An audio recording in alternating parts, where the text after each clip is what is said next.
Hey everybody, my name's Kyle and this is Track by Track, music reviews, news, and commentary. So this is not the video I was planning to make today. When I got up at 5 o'clock this morning, the very first thing I did was go online to look for the new Ryan Adams album that he'd announced would be released digitally today. Yes, that's how early I start working on album reviews. As it turns out, the album didn't drop at midnight as originally announced. It ended up becoming available around mid-morning. And when it did become available, it was only for purchase on Ryan's official website.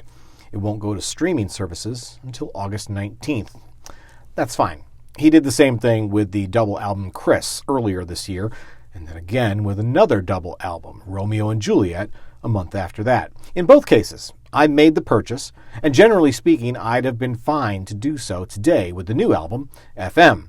But then I got the sticker shock. This new Ryan Adams album is priced at $25 for a digital download. Granted, that's the same price as the last two albums, but those were both double albums with 19 tracks apiece. FM is a 10-track affair with a total runtime that clocks in at around 30 minutes.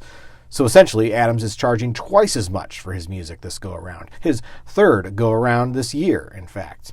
Ultimately, I decided no, I'm not paying that much for this. I can wait until it hits streaming. And incidentally, if you're familiar at all with this channel, you know that's not even my preferred medium. I'd have paid $25 for a CD without even blinking.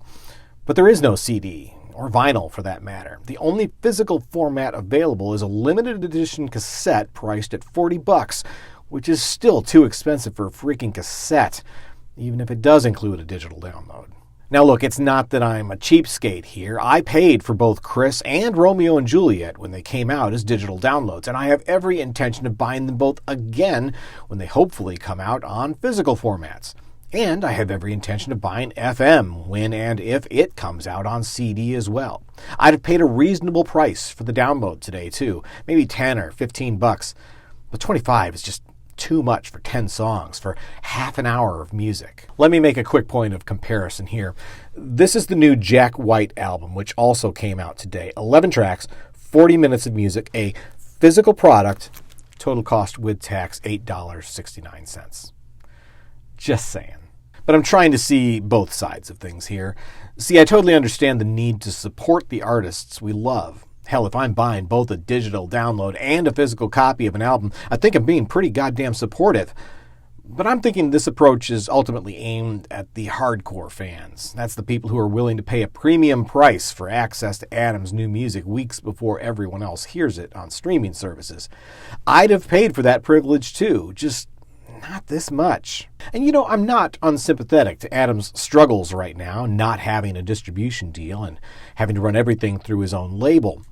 But the thing is, there are tens of thousands of independent artists making it work without charging fans this much money for the music.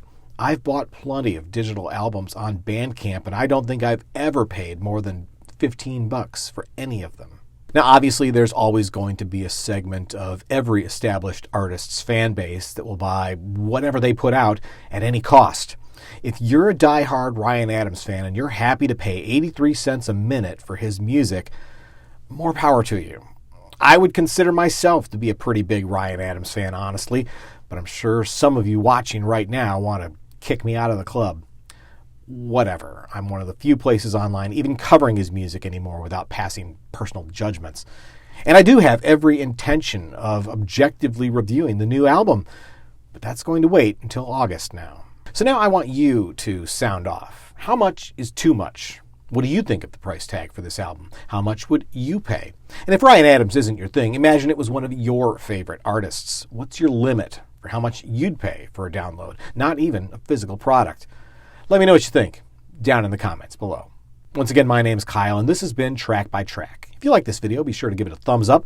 Plus, check out some of these other videos below that I think you might also enjoy. And of course, be sure to subscribe, because true music fans always want new releases the day they come out.